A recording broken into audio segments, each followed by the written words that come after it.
जी, मेरा नाम ससिन है। मैं गुरु जी का भजन गाने जा रही हूँ। सभी लगेगा तो लाइक सब्सक्राइब की जरूर करिएगा,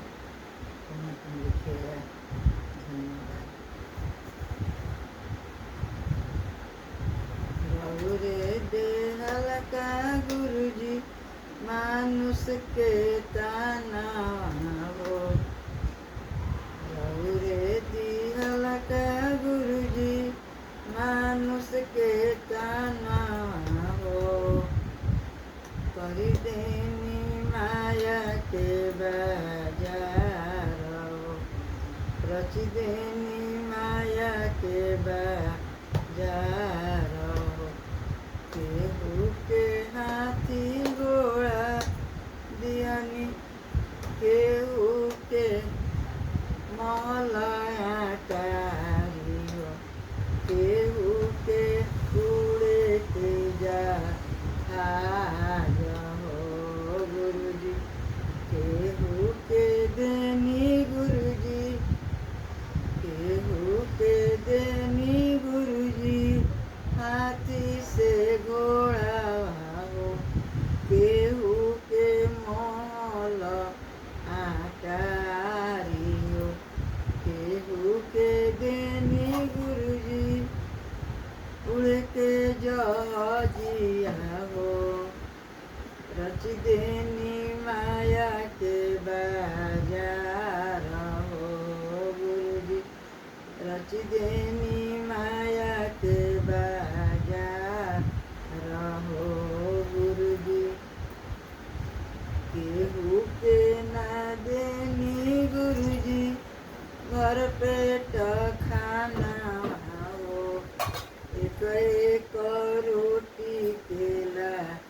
चार हो गुरुजी, एक एक रोटी केला चार हो गुरुजी, रच देनी माया के बाजार हो गुरुजी, अपने तो चढ़िला बसहा बैला हो,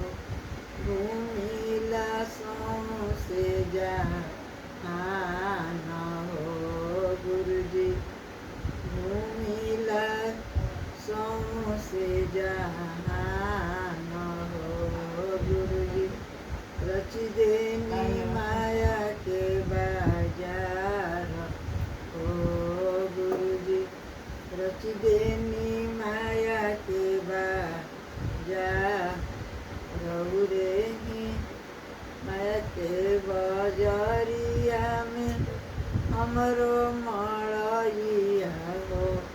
कब आइल हमरो दुआर हो गुरुजी, माया के बजरिया में हमरो मड़ैया हो, कब आइल हमरो दुआर हो गुरुजी, रच देनी माया के बाजार हो गुरुजी, रच देनी माया के बाजार हो गुरुजी, केहू के देनी गुरुजी,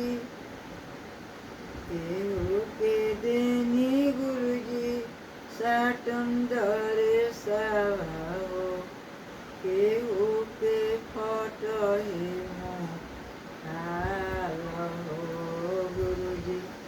रच देनी माया के बाजार हो, रौरे दिहल का गुरुजी मानुष के ताना हो, रौरे दिहल का गुरुजी मानुष के ताना हो, रच देनी माया के बाजार।